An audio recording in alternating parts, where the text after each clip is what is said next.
திரு சூர்யா, என்ன அடிப்படையில் இந்த வழக்கு பதிவை பார்க்க வேண்டியிருக்கு? முதல் கட்டமாக அவங்க பார்வை. இல்லை, நீங்கள் தலைப்பில் கேட்டிருக்கீங்க, இது அதிகார முதலா அரசியல் முதலா அப்படின்ட்டு. ஒரு இடி ஆஃபீஸர் மேலே நடவடிக்கை எடுப்பது அப்படிங்கிறது இது புதிது கிடையாது. கிட்டத்தட்ட 2017 ஜேபி சிங்குங்கிற ஃபார்மர் என்ஃபோர்ஸ்மெண்ட் டைரக்டர் மேலே, துணை இயக்குனராக இருந்த சஞ்சய் அகர்வால் மேலே ஐபிஎல் சூதாட்ட வழக்கு மீது அதில் லஞ்சம் கேட்டாங்கன்னு சொல்லி சிபிஐ நடவடிக்கை எடுத்தது. 2021 சிபிஐ பெங்களூரில் சென்னை கேசவுலு அப்படிங்கிற ஒருத்தரை 2 கோடி ரூபா லஞ்சம் கேட்டார் அப்படின்னு சொல்லி கைது செய்கிறது. 2017 சிபிஐ கேஸு துணை இயக்குனராக இடியில் இருந்த என்பி சிங், தேசிய நகர்ப்புற நல்வாழ்வு இயக்கம் NHM, அந்த ஸ்கேமில் லஞ்சம் கேட்டார்னு சொல்லி கைது செய்கிறது. 2023 நாம் இருக்கக்கூடிய இந்த வருடம் ராஜஸ்தானில் ஆன்டி கரப்ஷன் பெரு 15 லட்ச ரூபா லஞ்சம் கேட்டார்னு சொல்லி 2 இடி ஆஃபீஸர்ஸை கைது பண்ணுறாங்க. 2023 இதே ஆண்டில் சிபிஐ இன்னைக்கு மனிஷ் சிசோடியா ஜெயிலில் இருக்கக்கூடிய அந்த குறிப்பிட்ட வழக்கில் லஞ்சம் கேட்டாங்க அப்படின்னு சொல்லி 2 இடி ஆஃபீஸரை கைது பண்ணுறாங்க. இதெல்லாம் கூட விட்டுருவோம். குஜராத்தில் 2020 சூரத் போலீஸ் 2 இடி ஆஃபீஸரை கைது பண்ணுறாங்க. குற்றச்சாட்டு என்ன அப்படின்னா, சீஸ்டு மெட்டீரியல்ஸை வித்துட்டாங்க திருடி அப்படின்னு சொல்லி கைது பண்ணுறாங்க. இது எல்லாத்தையும் தாண்டியும் சில வழக்குகளில் ரெய்டு நடந்திருக்கு, சில வழக்குகளில் கைது மட்டும் நடந்திருக்கு. இது எந்த தருணத்திலும் ரெய்டு எங்கெல்லாம் நடந்திருக்கு? சிபிஐ சிபிஐ 2017 ஜேபி சிங் வழக்கில் பண்ணாங்க. அதே போல NHM ஸ்கேம்ல ரைடு பண்ணாங்க. எங்க பண்றாங்கன்னு சிபிஐ இடி ஆபீசஸ்ல ரைடு பண்ணி. ஓகே, சிபிஐயும் இடியும் மத்திய அரசினுடைய நிறுவனங்களாக இருக்குது, அது விசாரணை அமைப்புகளாக இருக்கிறது. அதையும் கூட நம்ம எடுத்துக்கலாம். நீங்க சொல்லக்கூடியது ஏற்கனவே இதுல பிரசிடென்ஸ் இருக்கு அப்படின்னு சுட்டி காட்டுறீங்க. இப்போ இதுல இந்த அங்கித் திவாரி மேல வழக்கு பதிவு செய்யப்படுறது, நடவடிக்கை எடுக்கப்படுறது, இதெல்லாம் அவசியம். அவர் குற்றம் செய்கிறார், அமலாக்கத்துறையில் இருக்கக்கூடியவர்களும் ஒன்றும் ஹோலி கவுஸ் இல்லை, அங்கேயே தவறு நடக்குது அப்படிங்கிறதெல்லாம் சொல்லக்கூடியதுக்கு ஒரு பட்டியலும் நீங்கள் கொடுத்தீங்க எங்கெல்லாம் நடந்திருக்குன்னு சொல்லிட்டு.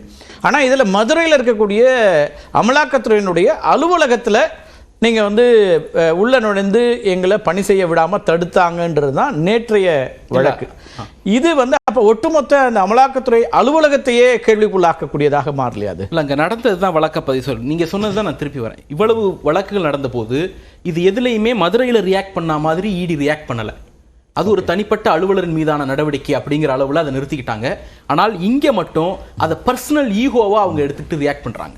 ரெய்டா இடி ஆஃபீஸ்க்குள்ள நடக்குது, வேற இடங்கள்லையும் நடந்திருக்கு ரைடு. இடி ஆஃபீஸ் இல்லை, இடி ஆஃபீஸ்ல நடக்கலாமா? ஏன்னா இவங்க என்ன பண்றாங்க, ஒரு இது இல்லீகல் அப்படிங்கிறாங்க. முதல்ல அந்த ட்ராப் இல்லீகல்னாங்க. ஓகே, ட்ராப் இல்லீகலானா பிரிவென்ஷன் ஆஃப் கரப்ஷன் ஆக்ட்ல வழக்கு பதிவு செய்து விட்டால் ட்ராப் பண்ணலாங்கிறது லீகல். அதுக்கு டிவிஎஸ்சிக்கு அந்த பெர்மிஷன் உண்டு. ரெண்டாவது 3 குற்றச்சாட்டு சொன்னாங்க. ஒன்னு, பர்மிஷன் ப்ரியர் பர்மிஷன் வாங்கல அப்படின்னுட்டு. இன்னொன்னு, எங்களுக்கு ப்ராப்பரா இன்ஃபார்ம் பண்ணல அப்படின்னு 2 முக்கியமான குற்றச்சாட்டை அவங்க இடில சொன்னாங்க எங்க அந்த ரைடு நடக்கிறப்ப. அதனாலதான் 2:30 மணிக்கு டிவிஎஸ்சி ஆபீசர்ஸ் அந்த அலுவலகத்துக்கு போய் 6 மணி 6:30 மணி வரைக்கும் அவர்களை அனுமதிக்கவே இல்லை. அவர்களை சும்மா உட்கார வச்சிருந்தாங்க. என்ன காரணம் சொன்னாங்கன்னா, எங்களுக்கு அவங்க இது கொடுக்கல. முதல்ல ரைடு சர்ச் பண்றதுக்கான அனுமதி, அந்த பெர்மிஷன் இல்ல. ரெண்டாவது, அவங்க ப்ராப்பர் பெர்மிஷன் வாங்கல. மூணாவது, எங்களுக்கு இன்ஃபார்ம் பண்ணல. டிவிஎஸ்சி மேனுவல்ல என்ன சொல்லியிருக்காங்க அப்படின்னா, ஒரு கேஸ் ரெஜிஸ்டர் பண்ணிட்டீங்கன்னா as soon as possible, soon after case registered நீங்க போய் ரைடு பண்ணலாம் அப்படின்னு இருக்கு. அது வேலிட். ரெண்டாவது, எஸ்பி லெவல் ஆபீசர்ட்ட, சூப்பரண்ட் ஆஃப் போலீஸ் லெவல் ஆபீசர்ட்ட ப்ரியர் பர்மிஷன் வாங்கணும். ஆனா அதுக்கு 2 எஸ்கேப் கண்டிஷன் இருக்கு. ஒன்னு, ட்ராப் கேஸா இருந்தா அதுக்கு எக்ஸெப்ஷன் உண்டு. இது ட்ராப் கேஸ். ரெண்டாவது, whenever the ground is permissible, அவ்வளவுதான். if not ground is permissible, அங்க நீங்க அந்த பெர்மிஷன் வாங்கணும்னு அவசியம் கிடையாது. மூணாவது, எங்களுக்கு இன்ஃபார்ம் பண்ணல, அதாவது அந்த ஆபீஸினுடைய ஹெச்ஓடிக்கு இல்ல இந்த ஆபீஸினுடைய ஹையர் அத்தாரிட்டிக்கு இன்ஃபார்ம் பண்ணல. இன்ஃபார்ம் பண்ணணுங்கிறது மேனுவல். ஆனா அதுலயும் ஒரு எக்ஸெப்ஷன் இருக்கு. if not feasible, சர்ச்சுக்கு பிறகு சொல்லலாம். ஓகே, அப்ப இது லீகலா நடந்திருக்கு. லீகலா நடந்த ஒரு விஷயத்தை இவ்வளவு நேரம் 3.5 மணி நேரம் தடுத்துட்டு அதை அரசியலாக மாற்றியதும் இடி தான், அதை அதிகார முதலா மாற்றியது இடி தான். 2 அட்டெம்ப்ட் மூலமா. ஒன்னு, எந்த அடிப்படையில ஒன்றிய பாதுகாப்பு படையை கூப்பிட்டு இங்க குவிச்சாங்க. அது ஒரு ஆபீஸ் இருக்கு அப்படின்னா அதனுடைய பாதுகாப்பு யார்கிட்ட இருக்கு? ஸ்டேட் போலீஸ் இருக்கு. அந்த ஏரியாவுடைய சட்டம் ஒழுங்கு யார்கிட்ட இருக்கு? ஸ்டேட் போலீஸ் இருக்கு. அப்ப உங்களுக்கு பிரச்சனைனா நீங்க எங்க வரணும்? ஸ்டேட் போலீஸ் தான் கம்ப்ளைண்ட் பண்ணணும். எந்த அடிப்படையில், யாரின் அழைப்பின் பேரில், யாரின் ரெக்வெஸ்ட் பேர்ல திபெத்தியன் ஃபோர்ஸ், இண்டோ திபெத்தியன் ஃபோர்ஸை கொண்டு அங்க குவிச்சாங்க? இது ஒரு கேள்வி. அப்ப அந்த இடத்துல இடி தான் இதை பர்சனல் ஈகோவா எடுத்துக்கிட்டு அதிகார முதலா மாத்துது. ரெண்டாவது, வழக்கறிஞர்கள், பாஜகவை சேர்ந்த நிர்வாகிகள் நள்ளிரவு 2:30-3 மணி வரைக்கும் இடி ஆபீஸ்க்குள்ள ரைடு நடக்கும்போது இருந்தாங்கிறது வீடியோ ஆதாரங்களோடு ஊடகவியலாளர்கள் குற்றச்சாட்டு இருக்கிறாங்க. அப்ப இது அரசியலாக மாற்றியது இடி தான். ஓகே, இப்ப இதுல பியூரான அட்மினிஸ்ட்ரேட்டிவ் ப்ராசஸா ஊழலுக்கு எதிரான நடவடிக்கையா தமிழ்நாடு அரசு மேற்கொண்ட ஒரு விஷயத்தை அரசியலாகவும் அதிகார மோதலாகவும் மாற்றியது இடி தானே தவிர தமிழ்நாடு அரசு இல்லை. நீங்க குறிப்பிடும் போது ஒரு வார்த்தை சொன்னீங்க, எஸ்கேப் ரூட் இருக்கு, எக்ஸம்ஷனுக்கு எஸ்கேப் ரூட். அப்ப அது டிவிஎஸ்சியோ தமிழ்நாடு அரசோ திமுகவோ அதை எஸ்கேப் ரூட் இருக்கு அப்படின்னு பாக்குதா, லூப் ஹோல் அப்படின்னு பயன்படுத்துதா? இல்ல நீங்க சொன்ன எக்ஸம்ஷன் சொல்ல எஸ்கேப் ரூட் இருக்குன்னு எஸ்கேப் கிளாஸ் நாம சொல்றது கலோக்கியலா சொல்றது. எக்ஸெப்ஷன்ங்கிறது என்ன? அதாவது நீங்க உள்ள போய் இதுல ஒண்ணு இல்ல, ஓகே இவங்க உள்ள போறாங்க, அந்த 2:30 மணிக்கு அனுமதிச்சிட்டாங்க, எங்க மடியில கனம் இல்ல அப்படின்னா வாங்க அவருடைய ரூமை சர்வே பண்ணுங்க அப்படின்ட்டு சர்ச் பண்ணுங்கன்னு 2:30 மணிக்கு அனுமதிச்சிருந்தா இவங்க இந்த எல்லா டாக்குமெண்ட்டும் ப்ரொடியூஸ் பண்ணிருப்பாங்க. அங்க கலவரத்தை ஏற்படுத்துறது இடி ஆபீசர்ஸ்.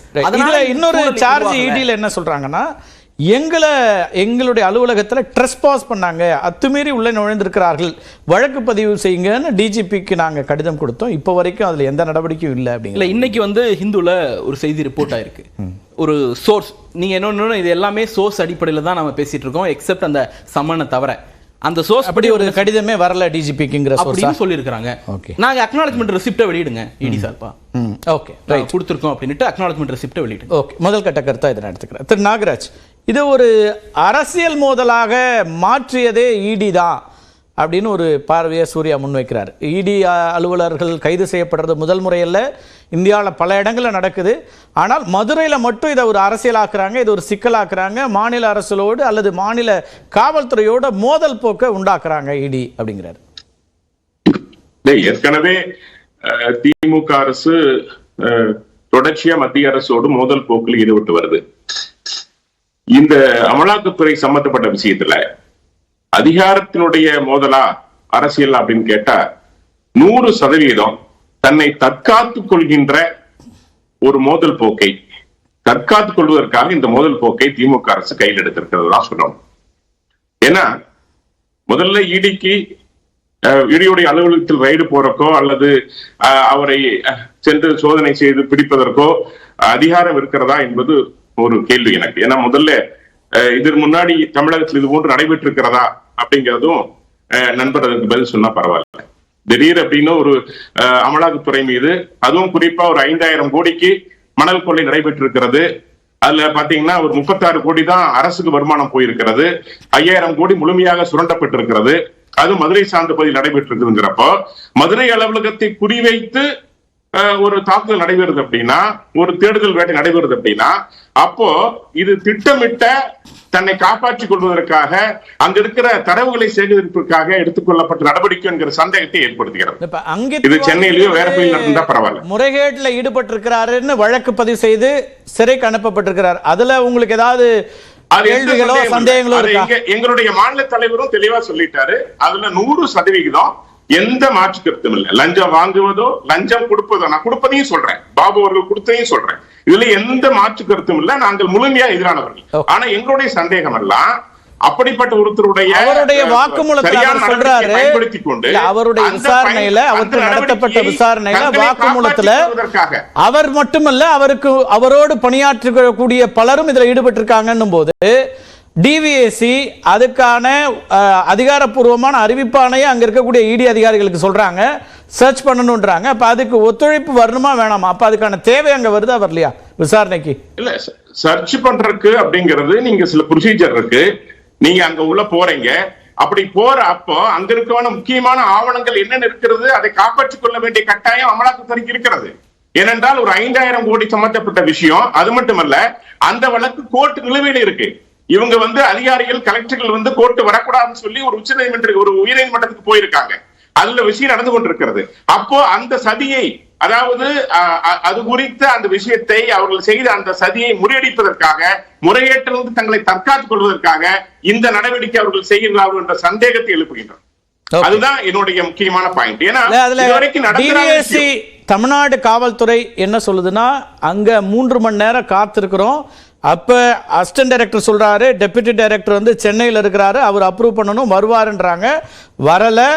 அப்ப தகவல் சொல்லப்பட்டும் அதுக்கு ஒத்துழைப்பு கொடுக்கலங்கிறதையும் அவங்க சுட்டி காட்டுறாங்க. அப்ப அங்க ஒரு என்ன சிக்கல்? ஏன் அங்கித் திவாரியை ப்ரொடெக்ட் பண்ண வேண்டியிருக்கா, இல்ல என்ன என்ன நடவடிக்கை அதை மூவா பார்க்க? 100% எங்களுடைய மத்திய அரசு, குறிப்பா மோடி அவர்கள் தலைமையிலான அரசு 100% ஒருபோதும் உறைவிடுக்கு துணை போகாது. யாராக இருந்தாலும் பாரபட்சமற்ற நடவடிக்கை இருக்கும். ஆனால் ஒரே ஒரு பாயிண்ட் என்னன்னா, இங்கு நீங்க பார்க்க வேண்டிய ஒரே ஒரு விஷயம், அங்கு 5000 கோடி சம்பந்தப்பட்ட ஒரு ரகசியம் பட்ட முக்கியமான விஷயங்கள் எல்லாம் அங்கே அடங்கி இருக்கிறது.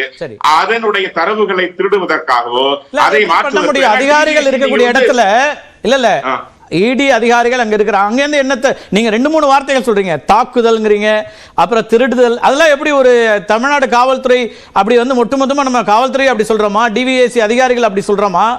நீங்க கட்சி அரசியல் தாண்டி இங்க இருக்கக்கூடியவங்களும் அதிகாரிகள் தானே, அரசு ஊழியர்கள் தானே, அரசு காவல்துறை அதிகாரிகள் தானே, ஐபிஎஸ் ஆபீசர்ஸ் வந்து they are reporting to center தானே. வரலாற்றை திரும்பி பார்க்கணும். இதுக்கு முன்னாடி இதே டிவிஎஸ் ரெய்டு பண்ணி இவர்களே வந்து செய்த வழக்குகள் தாக்கல் செய்யப்பட்டதுல பல அமைச்சர்கள் தங்களுக்கு நிரபராதிகள் வெளியே வந்திருக்காங்க. இதே டிவிஎஸ் செய்ததான். முன்னாடி நடந்த விஷயங்கள் சொல்றேன். அதே டிவிஎஸ் தான் மறுபடியும் உள்ள போறாங்க. அது வரல சார். ஆனா இன்னைக்கு நீதிமன்றம் பிரைமா ஃபேசி இருக்குன்னு சொல்லி சிறைக்கு அனுப்பி இருக்கு சார். அவரை பிரைமா ஃபேசி இருக்குன்னு இல்லன்னா அட்மிட்டே பண்ண மாட்டாங்க, அவருக்கு ஜாமீனை கொடுத்திருப்பாங்க, சிறைக்கு அனுப்புறாங்க. அப்புறம் அவர் வந்து ரிமாண்ட் எக்ஸ்டென்ஷன் இருக்காரு. மாற்று கருத்து இல்ல. நான் சொல்றது டிவிஎஸ்சி குறித்து சொல்றேன். அதுதான் சொல்றேன். இதே அமைச்சர்கள் மீது கொண்ட வழக்குல பல வழக்கு, டிவிஎஸ்சி மட்டும் இல்ல சார், டிவிஎஸ்சி இல்ல, சிபிஐ கையாண்ட வழக்கு, இடி கையாண்ட வழக்கு, எல்லா வழக்குகள்லயும் விடுதலை வந்திருக்கிறது. எல்லா வழக்குகள்லயும் குற்றம் சாட்டப்பட்டவர்கள் வெளில வந்திருக்கிறாங்க. எல்லா அமைப்புகளுக்கும் அது பொருந்தும். இந்த இடத்துல டிவிஎஸ்சி என்ன சொல்லுதுன்னா, நாங்க தகவல் கொடுத்தோம், ஆனா எங்களுக்கு எந்த ஒத்துழைப்பும் ஈடு கிட்ட வரல, நாங்க அப்புறம் லோக்கல் போலீஸ் அப்ரோச் பண்ண வேண்டிச்சு அப்படின்றாங்க. இதுக்கு முன்னாடி பேசுறவங்க ரேட பத்தி சொல்றப்ப சிபிஐ குறிப்பிட்டு பேசினாங்க. எங்கெல்லாம் இடி சிபிஐ ரேடு போச்சுங்கிறத சொன்னாங்க. ஏன் அந்த சிபிஐ இங்க பயன்படுத்த கூடாதுன்னு கேக்குறேன். ஏன் சிபிஐ அழைக்க கூடாதுன்னு கேக்குறேன். இப்படி ஒரு விஷயம் தெரியறப்போ, இதுக்கு முன்னே அவங்க ஒரு ட்ராப் பண்றப்போ ஏன் இந்த சிபிஐக்கு தகவல் கொடுக்கறாங்கிறது அந்த கேள்வி. இல்ல சிபிஐ பர்மிஷன் தான் வாங்கிட்டு வரணும், அமெண்ட் பண்ணிட்டாங்க அவங்க. தமிழ்நாட்டை பொறுத்த வரைக்கும் சிபிஐ உள்ள வரணும்னா அப்படி இல்லாத சமயத்துல அப்ப அவங்க உள்ள போறது நோக்கம் வந்து தவறானதாக இல்ல. அதுதான் இப்ப எனக்கு தவறானதுன்னா சார், சிபிஐக்கு ஏன் தகவல் சொல்லல அப்படிங்கிறாங்க. சிபிஐ இங்க பர்மிஷன் வாங்கிட்டு தான் வரணும்னு நாம ஏற்கனவே விதியை வகுத்துட்டோம். அந்த பர்மிஷனை கேன்சல் பண்ணிட்டோம். அதனால சிபிஐக்கு முன்னாடி இது ஒண்ணு. ரெண்டாவது, யூனியன் கவர்மெண்ட் ஆபீசர் மேல நடவடிக்கை எடுக்கலாமா? ஸ்டேட் மேனுவல் என்ன சொல்லுது அப்படின்னா நடவடிக்கை எடுக்கலாம். ஆனா நீங்க வந்து டெல்லி போலீஸ் ஆக்ட்ல இருக்கக்கூடிய சிபிஐக்கு நீங்க வந்து தகவல் சொல்லணும். அதுக்கு பிறகு 2 பேரும் பேசிக்கலாம். என்ன பேசிக்கலாம்? யார் இந்த வழக்கை ப்ரொசீட் பண்றதுன்னு பேசிக்கலாம். ஆனால் இந்த தகவல் போவதற்கு முன்பே கூட ரைடு நடத்தலாங்கிறது மேனுவல்ல இருக்கு. சட்டப்படி தான் அந்த ரைடு நடத்தப்பட்டது. மேனுவல் இருக்கு. அவர் ஒரு பொலிட்டிக்கலா ஒரு குற்றச்சாட்டு வைக்கிறார். நம்ம அது பேசல. மற்றவருடைய கருத்து இதெல்லாம் அபத்தமான விஷயம். 5000 கோடிக்காக நாங்க திருடுறோம்னா 7.5 லட்சம் கோடிக்காக எல்லா ஆபீசரையும் தூக்கி வெளில அடிச்சீங்களா? தமிழ்நாடு பேரவையில, தமிழ்நாடு தலைமைச் செயலகத்துல, தமிழ்நாடு தலைமைச் செயலகத்துல எப்படிப்பட்ட ஒரு ட்ராப் நடத்த வேண்டிய அவசியம் என்ன? ஏன்னா அதுல அமலாக்கத்துறை தெளிவாக ஐஐடி அதிகாரிகளுக்கு ஆபீசர்ஸ் போட்டு அதே மாதிரி பல ஆய்வுகளை செய்து இல்ல அதுல இப்ப என்ன நீங்க டிவிஎஸ்சி மேல குற்றச்சாட்டு வைக்கிறீங்க? 5000 கோடி 5000 நாகராஜ் கொள்ளையடிக்கப்பட்டிருக்குன்னு தெளிவா சொல்லிருக்காங்க. குற்றச்சாட்டு வைக்கிறீங்க. நான் வர தேவசாயம் ஒரு நிமிஷம் இருங்க. தேவசாயம் விரும்புறாங்க, நான் கேட்டு வரேன்.